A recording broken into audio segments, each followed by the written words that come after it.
네, 안녕하세요. 성공처배 시작 접정보센터 이남기입니다. 네, 안녕하세요. 한유진입니다. 네, 오늘이 월요일이 아니라 화요일이죠. 유진 씨 연휴 동안 좀 잘 쉬셨나요? 네, 잘 쉬었습니다. 네, 머리를 또 예쁘게 이발하신 것 같은데. 맞습니다. 이발까지는 아니고요. 네. 앞머리도 좀 자르고 네. 뒷머리를 좀 쳤습니다. 아, 이게 얼굴이 소멸할 것 같아서 옆에 있기 약간 부담스러울 정도로. 그런가요? 네. 아, 굉장히 얼굴 작으시네요. 네. 자, 오랜만에 휴일이 끝나고 다시 한번 일상으로 돌아오는 시간인데 오늘은 구직 단념자라는 개념으로 좀 시작을 해보도록 네. 하겠습니다. 많은 분들이 이미 예상을 좀 하고 계실 텐데 말 그대로 직업을 구하는 것을 포기한 사람이라는 뜻인데요.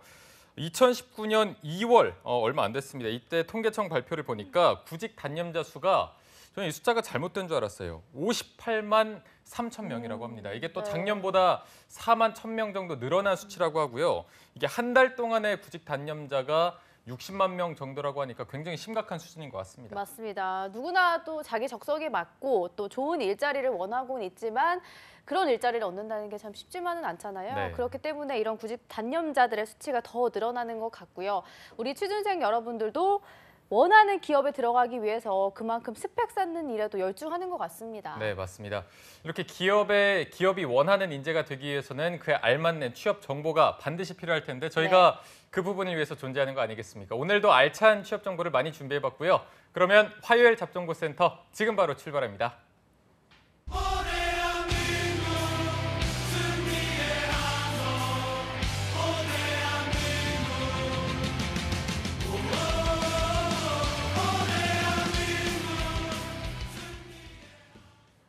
네, 대한민국 모든 취준생들의 염원을 실현시키기 위해서 공채 합격을 위한 필수 가이드를 전해드리는 공채 승리를 위하여 시간입니다. 네, 오늘은 은행권 취업을 준비하는 취준생들이 한 번쯤은 꼭 만나보고 싶어하는 분을 모셨습니다. 네. 미스터 백 류수환 컨설턴트와 함께하겠습니다. 쌤 안녕하세요. 안녕하세요. 예. 네, 뱅쌤도 연휴 동안 좀 쉬셨나요? 저는 얼굴이 너무 커서 아, 갑자기요? 얼굴을 좀 작게 만들려고 네. 이틀 우리 연휴 있었지 않습니까? 네. 저는 하루는 쉬고 하루는 근무했습니다. 오. 근무라고 하면 이제 뭐 취준생들과 함께 예. 또 보내시지 않았을까 예. 싶은데 예. 지금 또 굉장히 반가운 소식이 전해진 것 같아서 한번 전해주시죠. 그렇죠. 신한은행 채용이 이제 5월 12일까지죠. 네. 신한은행 채용인데 지금 이제 다른 은행들하고 지금 이제 상반기가 거의 다 끝나가고 있지 않습니까? 그 상반기 채용 상황을 보면 농협은행이 이제 제일 먼저 360명 채용했고요. 네. 그다음에 기업은행이 220명. 지금 이번 주가 1차 면접이 진행 중입니다. 지금 이제 1차 면접 가시는 분들 계속 면접 진행 중일 거고요. 그다음에 우리은행이 300명 채용해서 서류 접수가 끝나고 5월 15일 날 서류 발표가 나고 5월 18일 날 토요일 날 필기 시험을 봅니다. 그다음에 이제 지금 오늘 방송하는 신한은행이 올해 연간 1,000명 정도 채용한다고 발표를 했고 이번 상반기에 350명, 정상 대졸 이제 신입 행원 기준으로는 한 250에서 300명 정도 될 거라고 예상되는데 네. 신한은행이 5월 12일까지 서류 마감입니다. 우리 신한은행 준비하시는 분들은 이번 주 돌아오는 일요일까지니까 준비하시는 분들은 지금 자소서 적는데 열심히 고민하고 있을 것 같습니다. 네, 알겠습니다. 정말 반가운 소식이 아닐 수가 없는데요. 그럼 뱅쌤과 이야기를 나눠보기 전에요. 신한은행의 채용은 어떤 식으로 진행이 되는지 남유진 캐스터가 소개해드리도록 하겠습니다. 네, 신한은행은 우수 인재를 확보하기 위해 올해만 1,000명 규모의 신규 채용을 진행하기로 하고 지난 25일부터 350명 규모의 상반기 채용을 시작했는데요. 그럼 이번에는 어떤 식으로 채용이 진행되는지 자세한 내용은 화면으로 함께 살펴보겠습니다. 먼저 서류 접수는 5월 12일까지 받고 있고요. 일반직 신입행원의 경우는 나이와 학력에 상관없이 모두 지원이 가능하다고 합니다. 이어서 채용 절차도 살펴보시면 서류 전형을 거쳐서 필기 시험을 합격하면 직무 적합도 면접이 이루어지고요. 그 이후 채용 검진, 최종 면접 순으로 채용이 이루어지고 있습니다. 이어서 모집 부문도 알아보도록 하겠습니다. 이번 채용에서는 일반직과 RS 직무로 나누어서 채용이 진행되고요. 또 글로벌과 디지털과 IT 분야의 경우는 수시 채용 형태로 진행이 되고 있기 때문에 채용 시에 마감된다는 점 참고하시기 바랍니다. 그리고 또 하나 주의해야 될 점이 있는데요. 바로 중복 지원이 불가하다는 점인데요.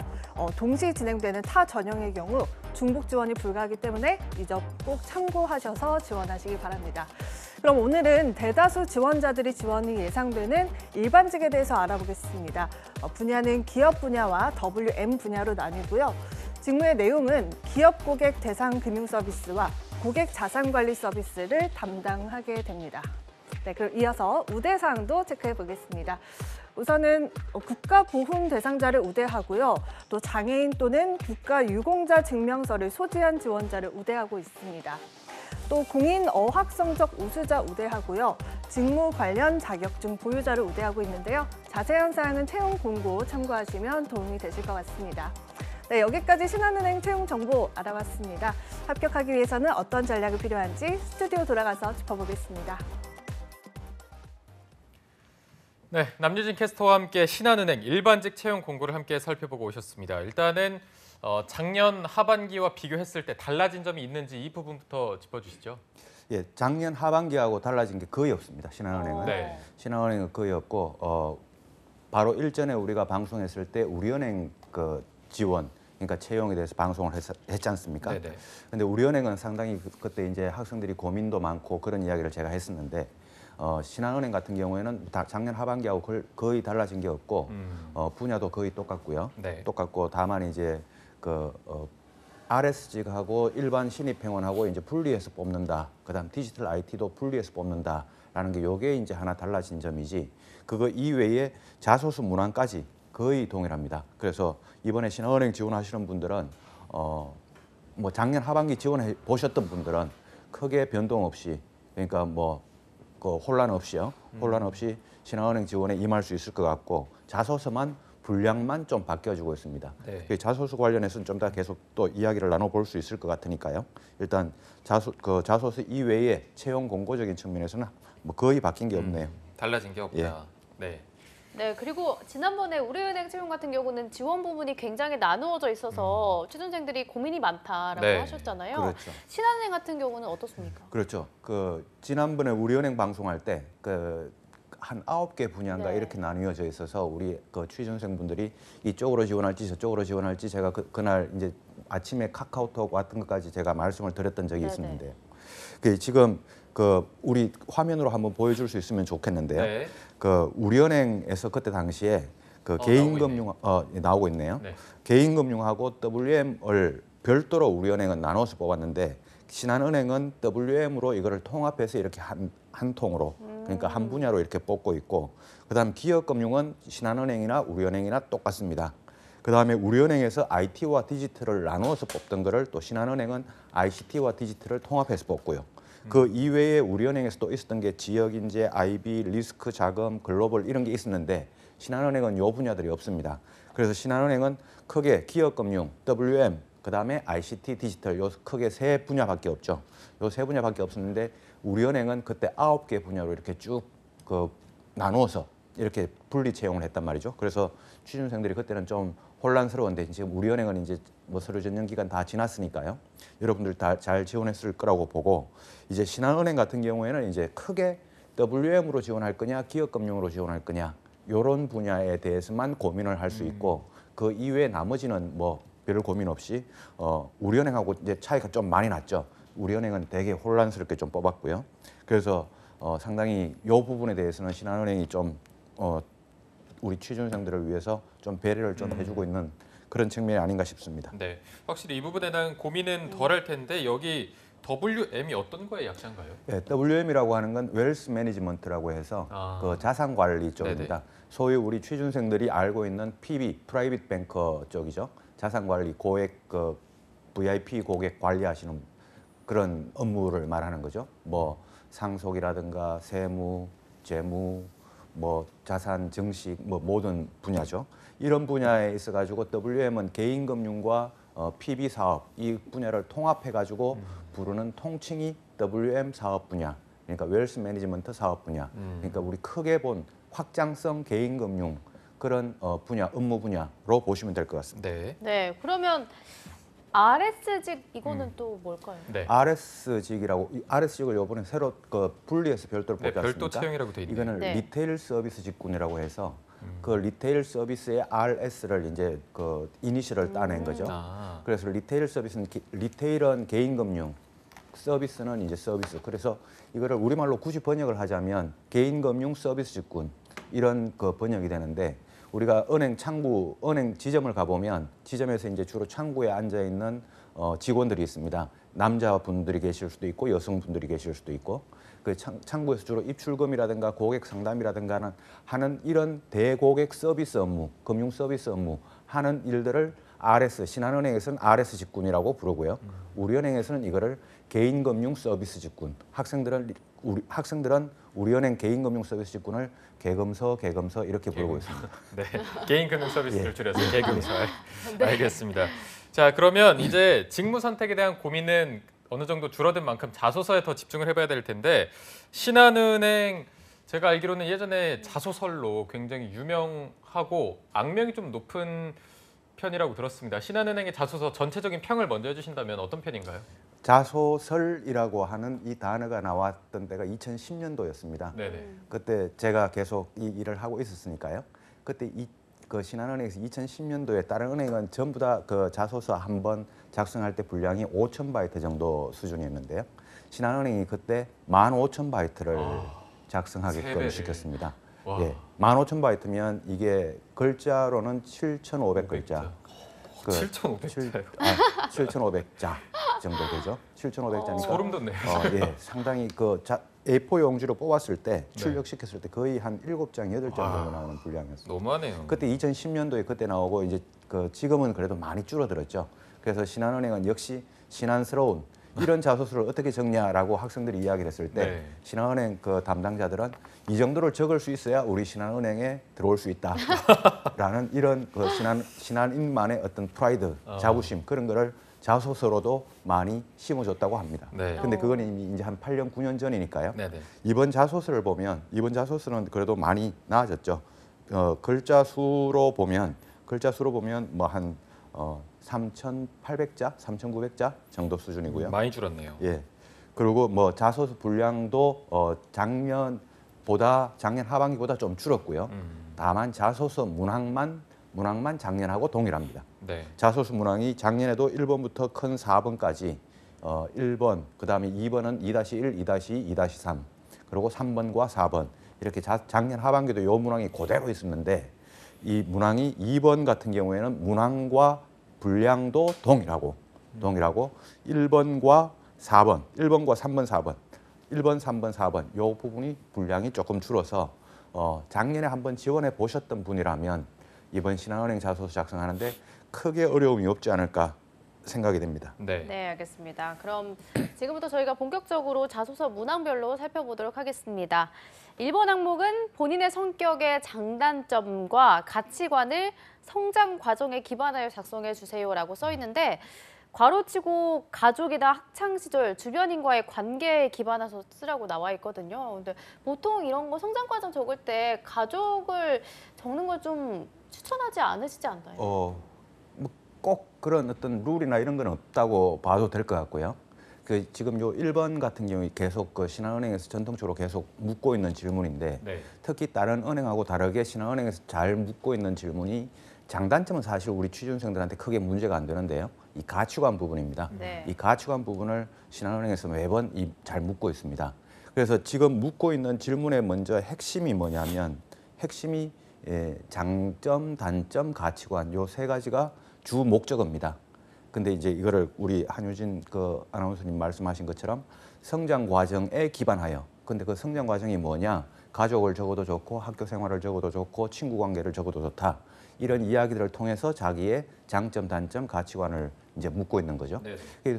사실 이 가족이라고 하는 거는 과거 이제 한 10년, 20년, 30년 전에 이때 자소서 적을 때는 가족 이야기를 그때는 많이 적었습니다. 어렸을 때 이렇게 자라왔고 이런 부모님 밑에서 성장했고 이런 그때는 주로 나열식 위주의 이런 가족 관계를 적었다고 하면 지금은 가족 관계를 적어도 괜찮은데 은행권 자소서에서 가족 관계를 적어도 괜찮은데 그 관계적인 측면을 나열하는 것보다는 어떤 에피소드 위주로 그래서 저랑 아버지랑 또는 우리 가족 사이에서 이런 에피소드가 하나 있었는데 이 일을 스토리텔링으로 어떻게 풀었으냐라고 하는 그게 이제 지금의 포인트지 가족 관계 자체를 뭐 지금도 적는 게 안 좋다 이렇게 좋고 안 좋고를 이야기할 것까지는 아닐 거라고 생각이 듭니다. 네.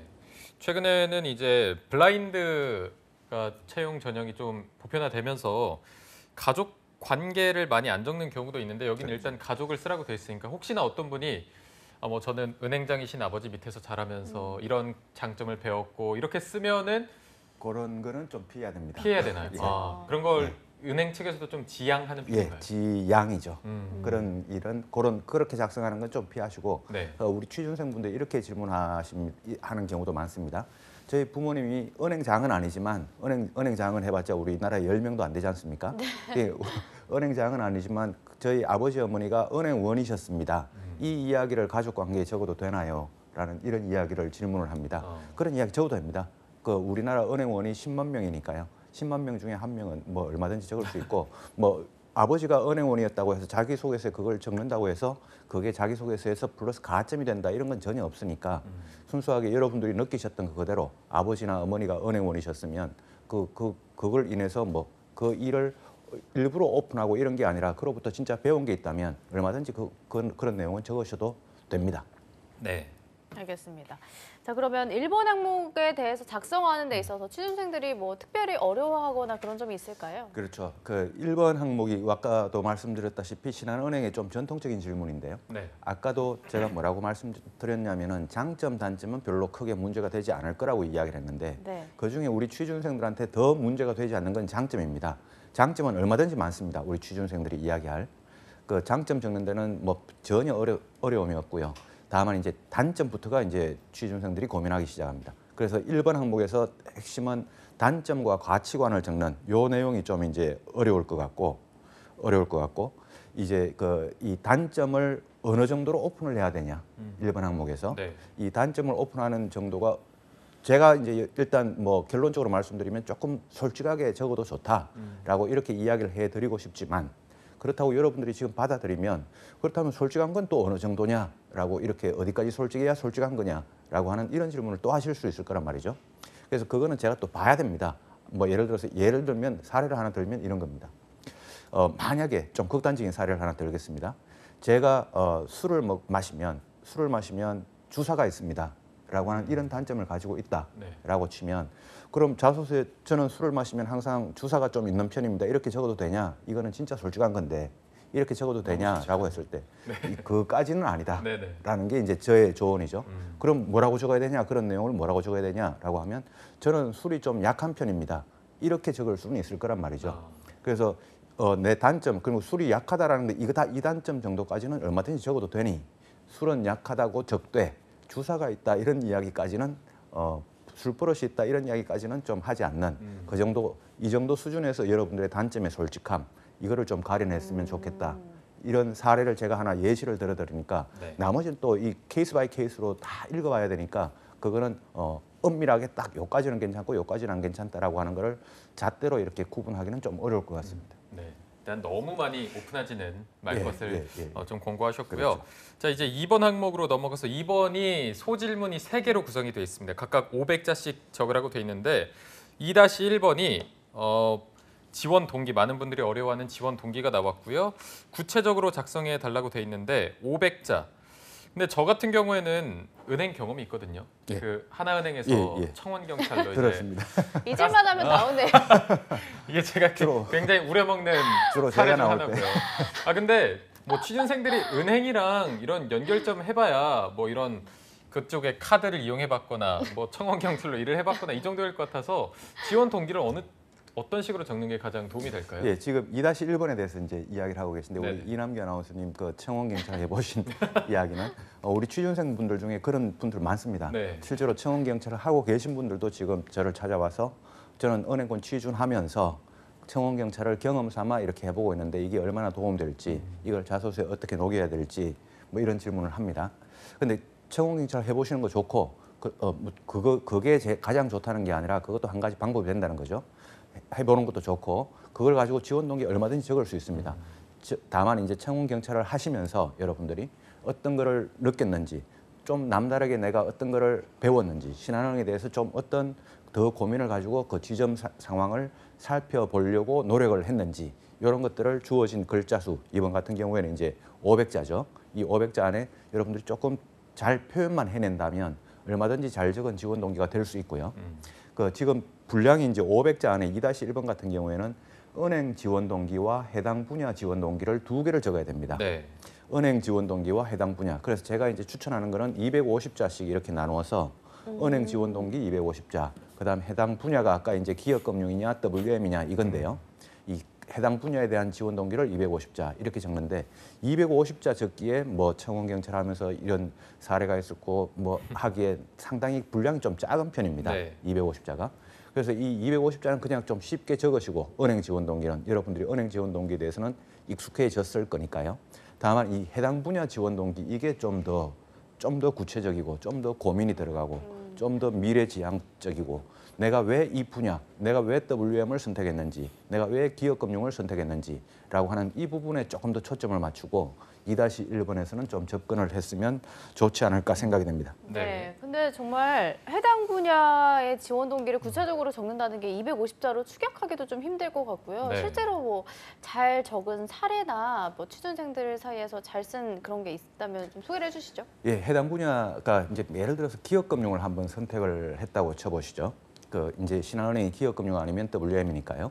기업금융을 선택했다고 치면 나는 왜 기업금융 업무 분야를 선택했냐, 이게 이제 2-1번의 뒤쪽 250자 이 질문인데요. 그러면 기업금융에 대해서 내가 왜 하려고 했는지에 대한 미리 고민이 있어야 됩니다. 근데 사실 우리 취준생분들은 이런 고민이 사실 좀 부족한 건 사실입니다. 제가 평균적으로 봤을 때요.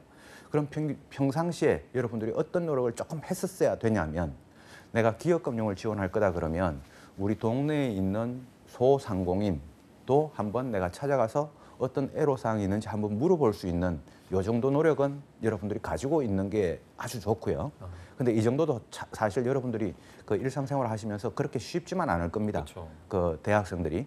근데 그래도 내 미래에 대한 관심 그리고 그 의지가 있다면 요 정도 노력은 한번 해봤으면 좋겠고, 또는 나 혼자 하기 좀 어려우면 친구들하고 같이 같은 분야를 준비하는 친구들하고 같이 이런 노력을 한번 해봤으면 좋겠고, 그 다음에 또 뭐 우리나라 중소기업이라든가 중소기업의 현실이라든가 이런 거에 대해서 신문 기사라든가 뭐 이런 것도 한번 좀 찾아봤으면 좋겠고, 그 다음에 우리나라 적어도 우리나라 거의 큰 대기업이 많이 몰려 있는 곳은 강남 테헤란로나 여의도나 뭐 종로나 이런 곳입니다.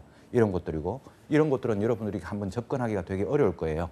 대신에 중소기업들이 많이 몰려 있는 곳들도 있습니다. 소위 공단이라고 하는 곳들인데요. 여러분들이 살고 있는 지역 인근에 대부분 공단들이 있습니다. 예를 들어 서울 같은 경우에는 구로, 뭐 김포, 검단, 인천에서는 안산시와 뭐 부평 많습니다. 그럼 이런 곳들을 한번 지나만이라도 가보면서 중소기업의 현실과 거기에서 이제 어떤 근로자들이 어떻게 근무하는지 그 모습이라도 한번 보는 게 우리 기업금융을 지원하는 이런 분들의 노력이 있으면 좋겠는데, 요 정도 노력은 사실 하기가 절대로 쉬운 건 아닌데요. 네. 그렇다고 불가능한 거 하지도 않습니다. 그래서 이런 노력이 좀 있었으면 좋겠고, 그다음 미래의 어떤 우리 기업 성장에 대한 어떤 승부욕과 도전의식 이런 것들이 이제 250자에 좀 나오면 더없이 좋은 뭐 우리 2-1번의 답변이 되지 않을까 생각이 듭니다. 네, 네. 알겠습니다. 자, 이어서 2-2번도 바로 살펴보면 해당 분야에서 직무를 수행하기 위해서 본인만의 준비한 내용을 좀 작성하라고 돼 있는데, 해봤자 기업 금융, 뭐 WM, 디지털 ICT 이 정도일 텐데 그렇죠. 어떤 내용을 적어야 될까요? 그렇죠. 여기 2-2번도 역시 분량이 500자입니다. 네. 500자인데 2-2번을 적는 유형에 크게 두 유형이 있는데요. 크게 두 유형이, 첫 번째는 난 뭐 적으라 그러니까 일단 적긴 적어야 되겠는데 500자를 적어야 되겠는데 내가 적으려고 하다 보니까 누구나 하는 노력들이 나오게 됩니다. 예를 들어서 개인금융, 그러니까 WM을 지원한다 그러면 해당 분야 직무를 수행하기 위해서 어떤 노력을 했냐라고 하니까 나는 동네 편의점에서 알바를 하면서 서비스 마인드를 키워봤습니다. 이것밖에 적을 게 없는데 이거를 적으려고 하니 다른 사람들도 다 그걸 적더라는 거죠. 그러니까 누구나 적는 그런 노력이 나오는 이런 유형을, 이게 이제 첫 번째 유형인데, 이게 이제 일반적인 누구나 할 수 있는 직무 분야에 대한 노력 유형입니다. 이거 이외에 누구나가 아니고 나만이 할 수 있는 이런 노력이 나오는 게 좋은데 2-2번에서는요. 2-2번에 나만이 할 수 있는 이런 노력의 유형이 어떤 거냐. 다른 지원자들은 GS25C에서 알바할 때 또는 동네 편의점에서 알바할 때 저는 직접 물건을 한번 팔아왔습니다. 가 나와도 좋고 이거는 적어도 편의점에서 알바했던 친구들보다는 더 소수에 들어가는 거겠죠. 이거를 안 해본 친구가 뭐 해본 친구가 한 명도 없다는 건 아닌데 해본 친구가 분명히 있긴 있을 텐데 그래도 다수가 아니고 소수라는 거죠. 조금이라도 소수가 할 수 있는 이런 경험, 이런 사례 쪽으로 자기의 경험 사례를 찾아가야 되는데 이런 것도 이제 잘 없는 게 이제 이게 문제죠. 그런 경우에는 누구나 적을 수 있는 이 공통적인 노력, 금융 자격증을 공부해봤습니다. 또는 편의점에서 아르바이트 해봤습니다. 라고 하는 누구나의 노력을 적되 이거를 적지 말라는 게 아니라 적되 거기서 느낀 점에 대한 고민과 그 교훈을 그 내용이라도 좀 남달리 적는 그게 2-2번에서 여러분들이 개인만의 특별한 노력이 없으면 일반적인 노력을 적되 고민을 좀 남달리 적는 그런 노력이 좀 2-2번에서는 좀 필요할 것 같아 보입니다. 네. 뭐 정리를 해보자면 직무와 관련된 거 경험을 적으면 가장 베스트고 그게 없다 하더라도 뭐 일반적인 아르바이트나 뭐 그런 자격증 공부도 적어도 되지만 그걸 통해서 느낀 점을 꼭 적어라. 이게 맞나요? 느낀 점은 보통 대부분 다 적긴 적습니다. 네. 그 일반적인 경험을 하더라도 적긴 적는데 느낀 점을 적되 그게 남들하고 좀 차별화되는 느낀 점이 나오는 게 이제 요게 핵심인데 남들하고 그 경험도 남들하고 차별화되지 못하고 그러니까 금융자격증 공부했던 거죠. 그다음 거기에서 교훈도 남들하고 차별화되지 못하면 경험과 교훈이 둘 다 차별화되지 못하니까 경험은 여러분들이 차별화된 경험이 없다고 하더라도 거기서 내가 적는 교훈만큼은 그건 굳이 경험을 하지 않고 생각만 하면 되니까요. 그건 교훈만큼은 차별화된 그런 교훈이 나오는 게 요게 핵심이죠. 네, 알겠습니다. 자, 이어서 2-3번, 2번 항목의 마지막 소질문인데 본인이 이루고 싶은 목표, 여기서 뭐 정말 포부 넘치게 은행장이 되고 싶다, 멋진 은행장이 되고 싶다 이렇게 좀 써도 될까요? 그럼요, 되죠. 되나요? 다 이제 이렇게 쓰는 거 아니지? 뭐 우리 어린 초등학교 6학년 학생들한테 너 꿈이 뭐냐 그럼 대통령이요 라고 하는 거하고 똑같습니다. 이건 얼마든지 그런 꿈은 꿀 수 있고 오히려 꿈이 작은 게 문제죠. 꿈은 얼마든지 여러분들이 꿈을 크게 가지고 은행장이 아니라 은행연합회장, 우리나라 뭐 세계은행 총재가 되는 것까지 여러분들이 꿈을 적으셔도 됩니다. 다만 그게 얼마나 현실성 있게 여러분들의 노력이 뒷받침돼 주냐, 거기에 대해서 얼마나 고민을 해봤냐, 이게 자소서에 배연하는 게 이 자소서가 잘 적은 거지 꿈이 크다, 꿈이 작다 이거 자체 가지고는 인사 담당자들이 여러분들의 꿈을 평가하지 않습니다. 여러분들의 고민을 평가하지 여러분들의 꿈의 크기를 평가하는 게 아니니까 여러분들의 꿈의 크기는 얼마든지 크게 가져도 좋고 나는 꿈이 좀 작습니다 라고 하는 분들은 작게 가져도 좋습니다. 여러분들의 꿈은 항상 존중받아야 될 대상입니다. 그래서 꿈의 크기에 대해서는 고민하지 마시고요. 그래도 이 2-3번이 2-1, 2, 3 중에서는 그나마 좀 쉬운 편입니다. 그래서 조금 이 시기별로 나누어서 제가 단기적으로는 이렇게 노력하겠다. 장기적으로는 이렇게 노력하겠다. 또 현실적으로 나는 지금도 그렇게 노력하고 있다. 내가 은행장이 되기 위해서 지금도 난 은행장 모의 연습을 하고 있다. 이런 현실적인 노력들. 얼마나 그래서 인사 담당자들로 하여금 이 친구 진짜 될 놈이네. 라는 이런 인식을 받을 수 있게끔만 하면 2-3번은 아무 문제 없습니다. 네, 저도 꿈이 영부인이었거든요. 가능합니다. 아직도 할 수 있습니다. 도전해 보겠습니다. 네. 자, 그럼 이어서 3번 질문 살펴보겠습니다. 네. 3번 질문은 협업에 대한 성과와 장애 요인, 극복 내용과 본인의 역할을 묻고 있습니다. 3번 질문의 난이도는 어떤 편이고 어떤 식으로 작성하면 좋을까요? 예, 제가 아까도 말씀드렸듯이 그 신한은행 자소서 항목이 작년 하반기하고 다 문항은 동일합니다. 질문 내용은 분량만 바뀌었고요. 3번도 이 각 은행들에서 이 내용이 되게 많이 나오는 질문 유형이죠. 이게 이제 팀워크 또는 협업에 대한 문제인데요. 이 은행에서 다른 직장하고 다르게 다른 그 회사하고 다르게 은행이라고 하는 곳이 이 협업, 팀워크라고 하는 게 상당히 강조하는 분야입니다. 이 협업이라고 하는 게. 제가 실제로 신입행원 취업한 친구들을 만나가지고 지금 지점 생활을 뭐 짧게는 몇 개월, 길게는 몇 년 정도 이제 은행 지점 생활을 해봤는데 은행 지점 생활을 해보니 뭐가 제일 중요하게 보이더냐, 뭐가 제일 중요해 보이더냐, 너의 성과 그러니까 어떤 목표 달성 이런 거 있죠. 그 목표 달성 이게 중요해 보이더냐 아니면 네가 어떤 특정이 중요해 보이는 게 뭐가 있더냐라고 이렇게 질문을 하면 고민할 여지 없이 이 신입 행원들이 나오는 게 뭐냐면 팀워크요라고 이렇게 이야기를 합니다. 그래서 물론 우리 이남규 아나운서님도 그 은행 생활을 해 보셨지 않습니까? 그렇죠. 예. 그렇죠. 열심히 했죠. 그 이 은행 지점에서 근무하면 이 팀원들끼리 이 팀워크가 어떻게 되냐에 따라 가지고 그 지점 적어도 작게는 이제 한 10명, 뭐 많으면 한 15명 정도 되는 이 조직인데요.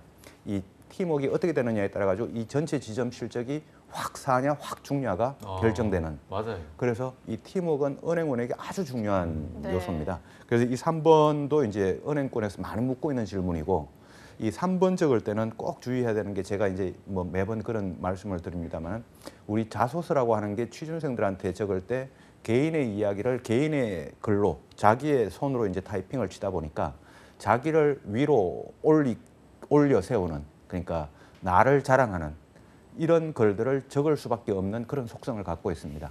그래서 여기서는 3번에서는 적어도 팀워크라고 하는 이 두 단어, 두 글자에 좀 키워드를 맞춰서 포커스를 맞춰서 내가 잘하고 팀원들은 못했다. 이거는 팀워크가 아닙니다. 이게 팀워크가 아니라 진정한 팀워크는 뭐냐면 내가 못하더라도 팀원들이 잘해서 나도 잘 됐을 수도 있고요. 또 나는 n분의 1의 역할만 했는데 팀원들이 각각 다 n분의 1을 역할을 해서 전체적으로 우리는 1 이상의 성과를 만들어냈다. 이게 팀워크이죠. 그래서 나를 그냥 올려 세우는 여기에 너무 치중하지 마시고 팀원들과 조화를 이루는 그런 팀워크를 적는데 이 3번을 좀 고민을 했으면 좋겠습니다. 네, 그게 알겠습니다. 은행에서 또는 인사 담당자가 바라는 여러분들의 팀워크에 대한 자세입니다. 네. 자, 그러면 대망의 마지막 4번 문항도 한번 살펴보도록 하겠습니다. 본인만의 창의적인 아이디어 또는 발상의 전환 등 기존과 다른 방법으로 변화를 이끌어낸 경험을 또 구체적으로 작성해라 하고 700자 돼 있거든요. 이 질문은 어떤 취지의 질문이라고 보면 될까요?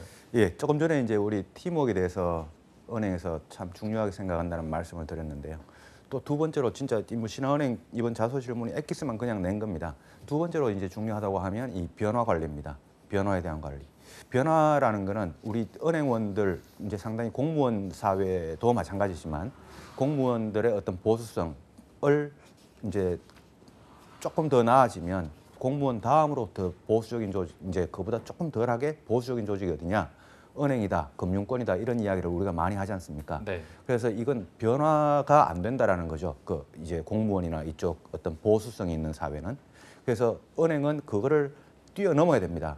뛰어넘어서 변화를 두려워하지 않고 변화를 받아들이고 변화를 이끌어가야 됩니다. 이런 거에 대한 그 취지의 질문, 그런 측면에서 변화 관리에 대한 중요성을 강조하는 질문이라고 보여지고요. 네. 이 4번에서는 가장 핵심 키워드가 뭐냐면 기존과 다른 방법이라고 하는 겁니다. 기존과 다른 방법, 그리고 변화라고 하는 이 두 글자인데요. 변화라고 하는 거는 그 우리가 생각을 해보면 이런 그 뉘앙스를 가지고 있습니다. 내가 어떤 거를 창의적인 아이디어를 가지고 이걸 한번 바꾸었는데 이게 일회성으로 거치고 그 다음에 또 그냥 과거 기존과 동일하게 돌아갔더라라고 하는 게 이건 변화가 아니에요. 이건 변화가 아니고 우리가 변화라고 하는 이 두 글자 단어의 뉘앙스는 뭐냐면 내가 어떤 창의적인 아이디어든 어떤 기존과 다른 한번 뭔가를 시도했는데 그게 그 다음부터 계속 그게 이어져 가더라. 내가 바꾼 게 이어져 가더라. 그래서 새로 바뀌었더라라고 하는 게 이게 변화예요. 그래서 변화라고 하는 거는 내가 어떤 창의적인 아이디어로 일회성으로 이렇게 만들어내서 한번 잠깐 내가 근무할 때 뭐 알바로 근무할 때 그때 잠깐 바꾸고 그 다음에 내가 나오고 나니까 그 다음에 어떻게 되는지 모르겠더라. 이거는 변화가 아니고요. 그게 변화가 아니고 나중에 그 다음에 내가 알바했던 그 가게를 다시 찾아보니까 내가 그때 바꿨던 게 그냥 그대로 이어지고 있더라. 이게 변화예요. 변화라는 거는 한번 바꾸고 난 다음에 그 다음에 이어지는 이 속성을 갖고 있는 이 뉘앙스를 가지고 있으니까 여러분들이 이 변화라고 하는 이 단어는 그냥 일회성에 그치지 말고 이게 지속성, 영속성은 아니더라도 지속성이라고 하는 요 관점을 가지고 이 4번 항목을 좀 적어봤으면 좋겠습니다. 네. 신한은행 자소서 총 소질문까지 하면 총 7문항이어서 만만치 않아 보이는데요. 모두 다 이렇게 중요하겠지만 그래도 이 항목들만은 꼭 중요하게 작성을 했으면 좋겠다. 이 점을 마지막으로 신의 한 수로 짚어주시면 좋을 것 같습니다. 네. 제가 그 항목별로 다시 한번 짧게 그 요약을 해드리면 1번에서는 단점과 가치관 이쪽을 좀 포커스를 맞추라라고 제가 이야기를 했죠. 네. 그래서 가치관 쪽에서는 어떤 내면적인 성장, 깨달음, 교훈 이런 걸 좀 적어보시고요. 그다음 2-1번에서는 신한은행 지원 동기보다는 해당 분야에 대한 지원 동기에 초점을 맞춰라. 그다음에 2-2번에서는 본인만의 준비 내용이 없으면 일반적인 준비 내용을 적더라도 교훈을 좀 다르게 적어보라. 그다음 2-3번에서는 그러니까 꿈 쪽이죠. 여기서는 시기별로 이렇게 좀 나눠서 구체적으로 좀 적어보라. 그다음 3번에서는 협업, 나만 살려고 하지 말고 팀원들과 조화를 이루었던 경험을 적어보라 라고 제가 이야기를 했고요. 4번에서는 변화에 대한 이야기를 했습니다. 한 번 하고 그 다음엔 모르겠다. 이거는 변화가 아니라고 했습니다. 한 번 하고 그게 계속 이어져 가더라 라고 하는 게 변화라고 했습니다. 이 관점을 가지고 여러분들이 자소서를 잘 적어보셨으면 좋겠습니다. 네, 알겠습니다. 신한은행 자소서 마감이 이번 주 일요일까지니까요. 오늘 방송 잘 참고하셔서 자소서 작성을 하시면 되겠습니다. 오늘 도움 말씀 주신 커리어 칼리지의 류수환 컨설턴트와 함께했습니다. 오늘 고맙습니다. 고맙습니다. 고맙습니다. 네, 잡정보센터 1부는 여기서 마무리해 보도록 하고요. 잠시 후 2부에서는요. 일자리 방방곡곡이 준비되어 있고요. 네, 그리고 잡정보센터 최고의 취업 컨설턴트죠. 차재원 코치님과 함께하는 코너 스펙 감별사도 준비되어 있습니다. 네, 저희는 잠시 후에 뵙겠습니다. 채널 채널 고정!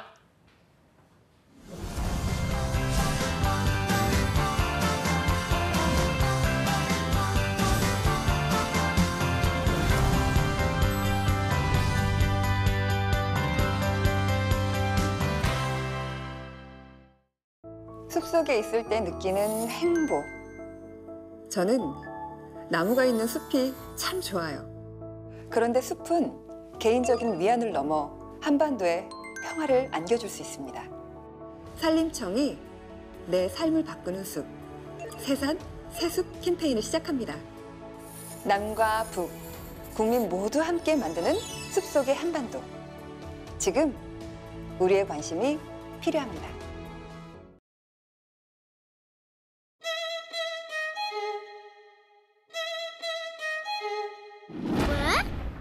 왜 그런 거죠? 동물, 식물, 축산물, 농산물의 국내 반입은 엄격히 제한됩니다. 입국 시 휴대하였다면 반드시 공항만 검역본부에 신고해야 합니다. 축산 관계자가 가축 전염병 발생 국가를 여행하는 경우 사전에 출입국 신고를 해야 하며 입국 후 5일간 가축 사육시설 출입을 금지합니다. 여러분이 청정 대한민국을 만드는 검역관입니다. 청정 대한민국 농림축산검역본부가 함께하겠습니다.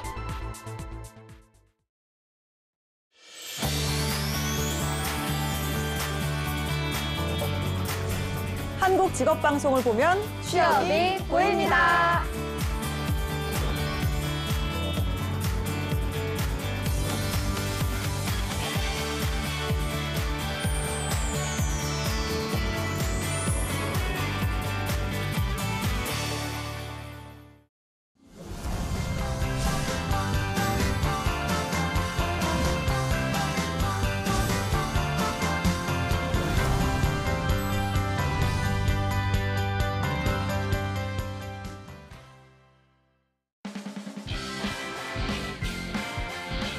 네, 성공취업의 시작 잡정보센터 2부의 문을 활짝 열어봤습니다. 저희가 2부에서는요. 명실상부 잡정보센터 최고의 취업 컨설턴트죠. 차재원 코치님과 함께하는 코너 스펙 감별사가 준비되어 있고요. 네, 그리고 전국 각지의 생생한 채용 소식을 알아보는 일자리 방방곡곡도 준비되어 있습니다. 지금 바로 만나보시죠.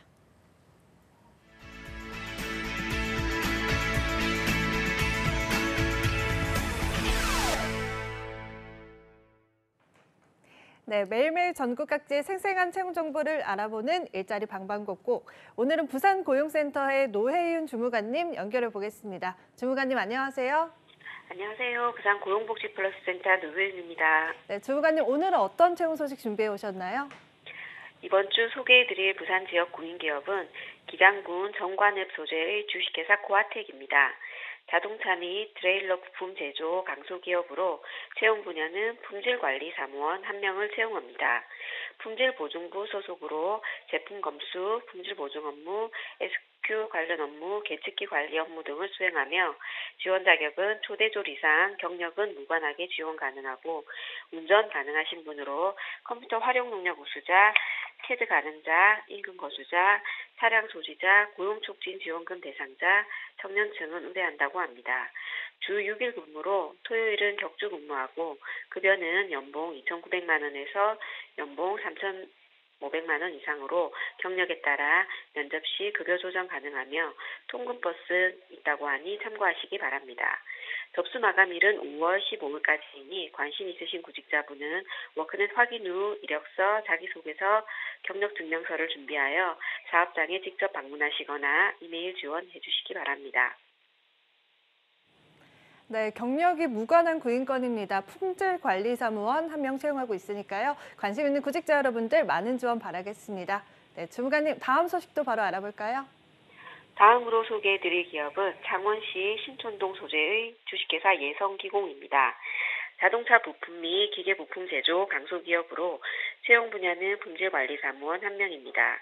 계측기 관리 및 제품 성적서 작성, 인증심사 관리 등 업무를 수행하며 지원 자격은 고졸 이상, 경력 3년 이상자 지원 가능하고 컴퓨터 활용 능력 우수자, 차량 소지자, 운전 가능자, 청년층 우대한다고 합니다. 주 5일 근무로 급여는 연봉 3천만 원 이상으로 경력에 따라 면접 시 급여 조정 가능하고 기숙사, 자녀 학자금 지원 등의 복리후생이 있다고 하니 참고하시기 바랍니다. 접수 마감일은 5월 15일까지이고 별도의 자사 이력서 양식이 있는 사업장이니 지원 의사 있으신 구직자분은 워크넷 확인 후 구비 서류를 준비하여 사업장에 이메일 지원해 보시기 바랍니다. 네, 이번에는 3년 이상 경력의 품질관리사무원 1명 채용하고 있습니다. 관심 있는 구직자분들 우대사항과 마감일 맞춰서 지원해 보시기 바랍니다. 네, 주무관님 오늘 소식도 고맙습니다. 고맙습니다. 네, 지금까지 일자리 방방곡곡 경남 지역 채용 정보 알아봤습니다.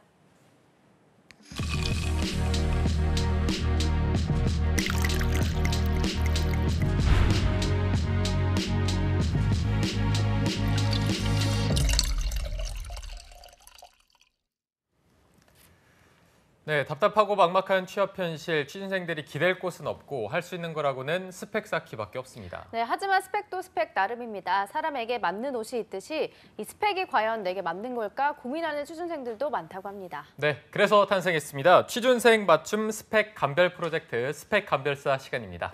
네, 오늘 도움 말씀 주실 스펙 감별사는 잡정보센터의 힐링 요정이죠. 위포트의 차재훈 코치님과 함께하겠습니다. 어서 오십시오. 안녕하세요. 네, 안녕하세요. 안녕하세요. 네, 그리고 2부의 도우미 신세미 캐스터도 함께합니다. 어서 오십시오. 안녕하세요. 네, 안녕하세요. 네. 자, 황금 연휴라고 했죠. 이번이 3일 동안의 연휴가 있었는데 두 분 좀 어떻게 보내셨는지 먼저 차 코치님, 네. 잘 쉬셨나요? 네, 저는 잘 쉬었습니다. 어떻게 쉬셨나요? 간만에 안식 일들을 갖고 네. 나름의 휴식을 취했고요.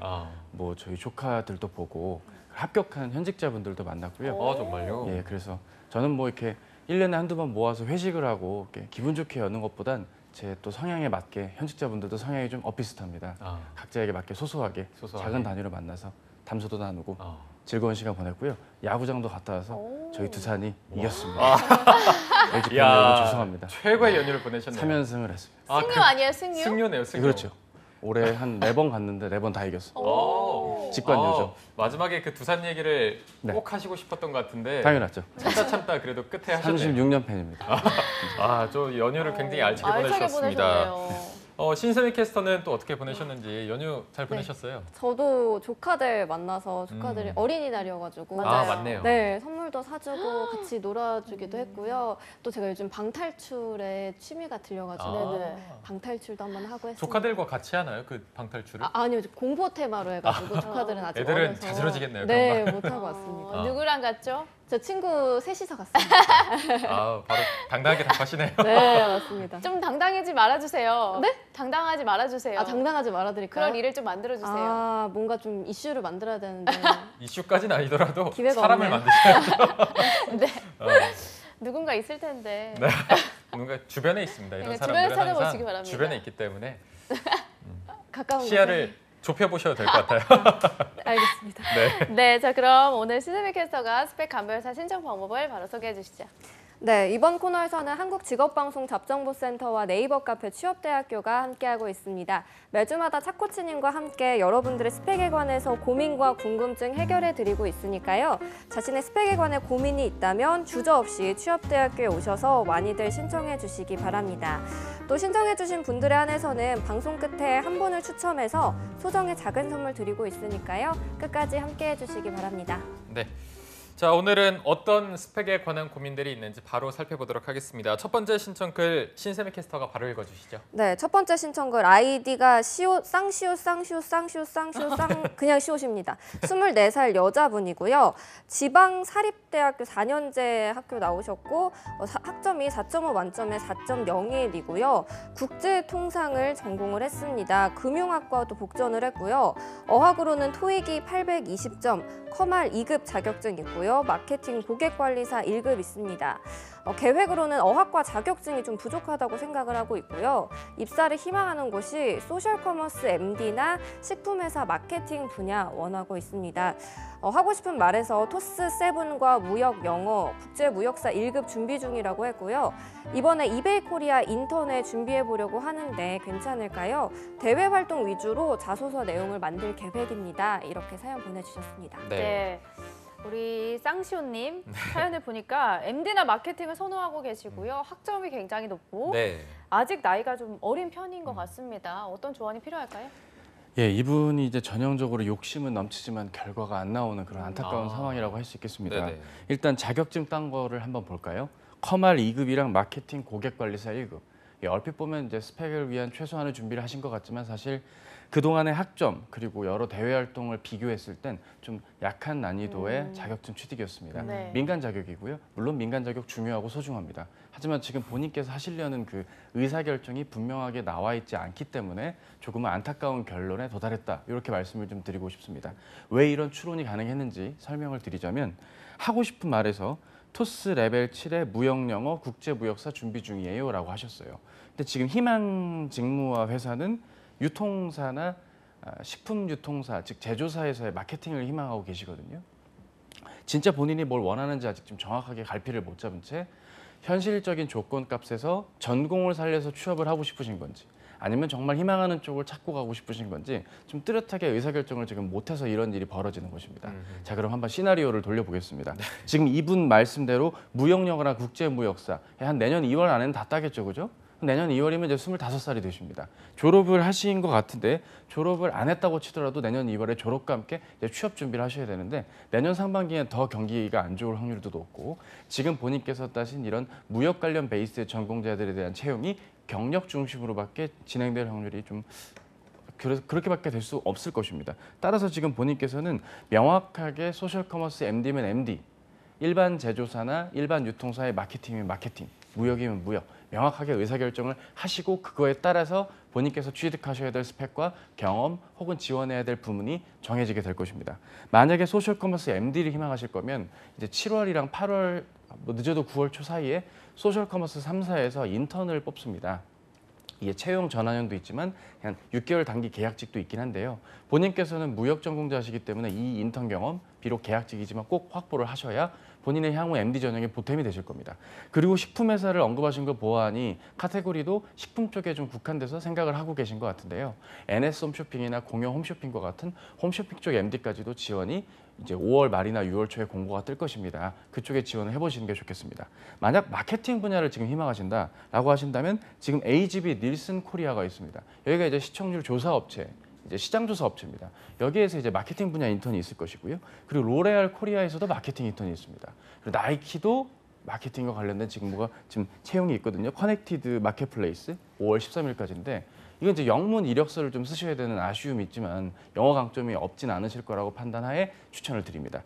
그럼에도 불구하고 이게 좀 많이 버겁고 어려우시고 내 전공 살리고 싶으시면 네, 지금 하고 싶은 말에 맞게 책임지셔서 늦어도 내년 2월 안으로 이 자격들 다 따시고 관련 회사들의 중견업체부터의 빠른 지원을 통해 본인이 성공 취업을 하시는 게 그나마 본인에게 좀 보탬이 되지 않을까 싶습니다. 물론 나이는 아직 어린 편이시니까 너무 걱정하지 마시고요. 의사결정을 좀 분명히 하셨으면 좋겠습니다. 네. 그리고 이분이 대외 활동 위주로 자소서 내용을 만들 계획이다 이렇게 쓰셨거든요. 그래서 대외 활동을 보니까 탭 1년 3개월을 했고 뭐 부산 경남 무역 마스터 과정 6개월을 수료 중이라고 하는데 네. 이게 어느 정도 좀 유의미한 활동들인가요? 예, 일단 무역 부문으로 지원을 하거나 해외 영업 관련 구매 쪽으로 지원을 하신다면요. 또 근데 약간 담임 선생님과 대화하는 느낌이 들어서 자신만 제가 심쿵했습니다. 이 아이가 괜찮습니까? 그러니까요. 예, 그러니까요. 약간 학부모나 오빠가 와서 저에게 면담하는 느낌이 새록새록한데요.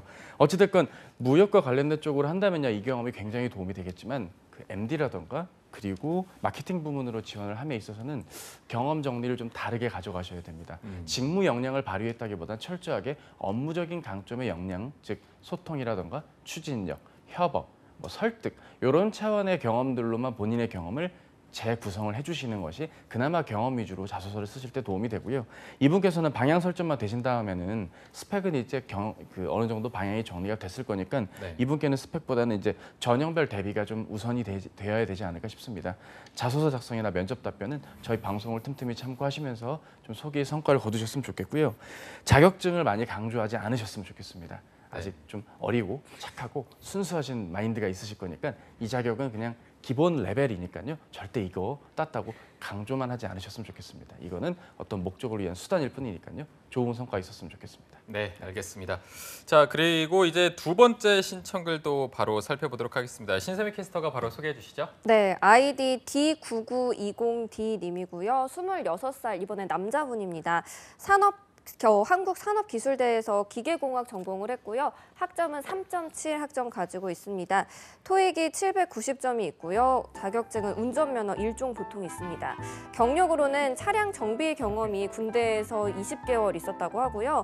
자동차 부품 CNC 가공 업무, 또 시험기 제작회사 현장 실습 2달, 미국 현대 계열사 자동차 분야에서 1년 인턴 경험 가지고 있습니다.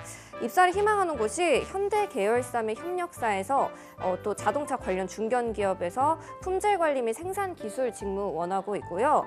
현재 미국에서 인턴 생활 중입니다. 제게 주어진 시간이 많다 보니 자기개발 및 취업 준비를 하고자 하는데 무엇을 하는 게 효율적일지 조언 부탁드립니다. 네, 자 9920님의 사연을 함께 살펴봤는데 이분보다 제가 자격증 하나가 더 좋네요. 저는 일종 대형.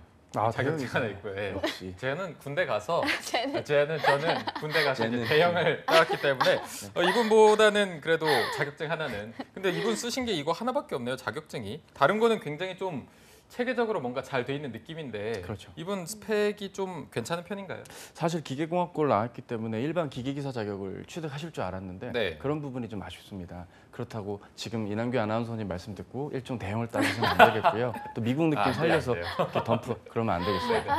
일단 좀 와닿지 않을 조언 하나, 매우 와닿을 조언 2개를 말씀드리겠습니다. 네네. 매우 와닿을 조언 첫 번째는 당연히 여력이 되신다면 기계기사 자격 취득에 좀 본인께서 한국 돌아오셔서 공부를 좀 하실 수 있는 여건과 시기를 좀 조율해서 귀국하셔서 좀 시험을 보셨으면 좋겠다는 말씀을 드리고요. 그렇지 않더라도 경력이 일단 화려하시기 때문에 본인의 경력을 잘 살려야겠습니다. 두 번째로 와닿을 만한 부분은요. 현대자동차로 신입 지원이 어려우시겠습니다. 이게 제가 드리고 싶은 두 번째 조언입니다. 일단 본인께서 현재까지 다져오신 이력만 놓고 봤을 때 뭐 플랜트 기술 쪽으로 울산 공장에서의 근무가 현실적으로 쉽지도 않고 채용 인원도 굉장히 적은 규모로 채용이 이루어질 것입니다.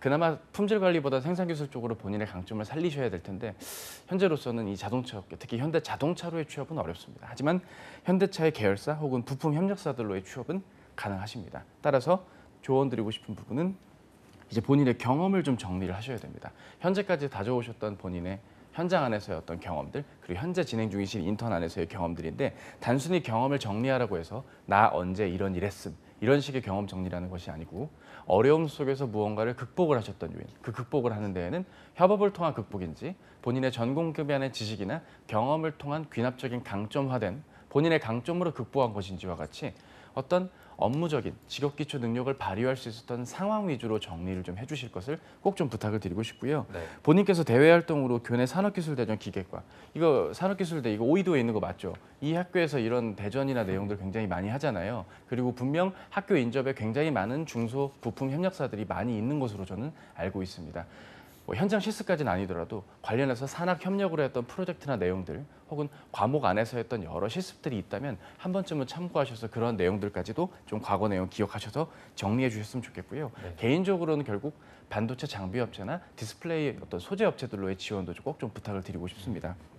왜냐하면 진도 개성이나 연료체 공학과 같은 전공 기반의 강점을 살려서 기계공학도 분들을 또 채용을 하고 있기 때문에 자동차 범위로 너무 국한짓지 마시고요. 이러한 산업들이 있는지 없는지 좀 유연하게 살펴보실 것을 필요하다고 말씀을 드리고 싶습니다. 정리하자면 크게 경험 정리를 업무 내용 안에서 목표가 있고 어려움을 극복했고 그 요인들이 뭔지 위주로 정리해 주실 것.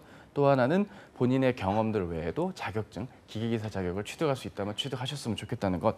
마지막으로 본인이 현대차 하나에만 너무 몰두하지 마시고요. 남은 기간 동안 반도체나 디스플레이 업계에 대한 정보나 현황들을 잘 파악하시면서 본인 전공의 강점이 어디에 잘 쓰일 수 있는지 다시 한번 확인하시는 본인의 강점을 일정 부분 발휘하셨으면 좋겠습니다. 예, 저도 해외에서 인턴을 1년 좀 넘게 해봐서 압니다. 본인이 되게 한국 돌아가면 취업 잘 될 것 같은 그런 마음이 있죠. 하지만 동시에 불안한 마음도 같이 있으실 겁니다. 예. 불안한 쪽으로 생각을 하시는 게 오히려 좀 현실적인 접근인 것 같고요. 지금 남아있는 기간 탄탄히 잘 다지셔서 좋은 성과 이어주셨으면 좋겠습니다. 네. 그리고 이분이 지금 미국 현대계열사 자동차 분야에서 인턴을 생활 중이라고 했는데 네. 여기서 뭐 뽑는다면 그 취직을 하는 건 어떻게 보세요? 현지 취업 말씀이십니까? 네, 국내 취업을 고민하시는 걸 봤을 때는 당연히 이제 국내로 돌아오실 만큼 현지의 상황이 이제 좀 본인이 접하시기가 좀 어렵고 힘드실 수도 있을 것 같습니다. 저도 인도 현지에서 근무하려고 조언 참 많이 받았는데요. 제가 봤을 땐 제가 일을 잘했다기보단 인원이 필요해서이지 않을까라는 합리적인 추측도 해보게 됩니다. 물론 현지에서의 근무도 물론 존중합니다. 예, 능력 있으시죠? 응원합니다. 엘라바마 아닐까요, 결국? 엘라바마에서 좋은 경험과 일생, 뭐 좋습니다. 다 좋은데 본인께서 생각하시는 취업의 방향 초반이 국내에서의 취업이라면 아직 시간이 충분히 있으므로 뭐 나중에 취업이 정말 안 되신다면 다시 돌아가서 취업하는 것도 고려하실 수 있겠지만 지금 당장의 현재 취업은 뭐 별로 추천드리고 싶진 않습니다. 네, 뭐 좋은 알겠습니다. 기업과 기회지만 그렇습니다. 네. 자, 오늘 두 분의 사연을 살펴봤는데 이외에도 정말 취준생 여러분들한테 하고 싶은 말씀이 많을 것 같아서 위로의 말이 될지 아니면 뭐 격려의 말이 될지 한마디 좀 부탁드릴게요. 네. 구직자 여러분께 드리고 싶은 말씀은 5월이 되었지만 아직 끝난 것은 아니기 때문에 많은 기업들에 대한 지원 아끼지 않으셨으면 좋겠고요. 잡정보센터 방송 보시면서 좋은 성과까지 이어지셨으면 좋겠습니다. 네, 지금까지 위포트의 차재원 컨설턴트 그리고 신세미 캐스터 두 분과 함께했습니다. 오늘 말씀 고맙습니다. 고맙습니다. 네, 잡정보센터 오늘 준비한 내용은 여기까지고요. 내일도 공채 승리를 위하여는 계속됩니다. 네, 저희는 내일 오전 10시에 웃는 얼굴로 찾아뵙겠습니다. 시청해주신 여러분 고맙습니다. 고맙습니다.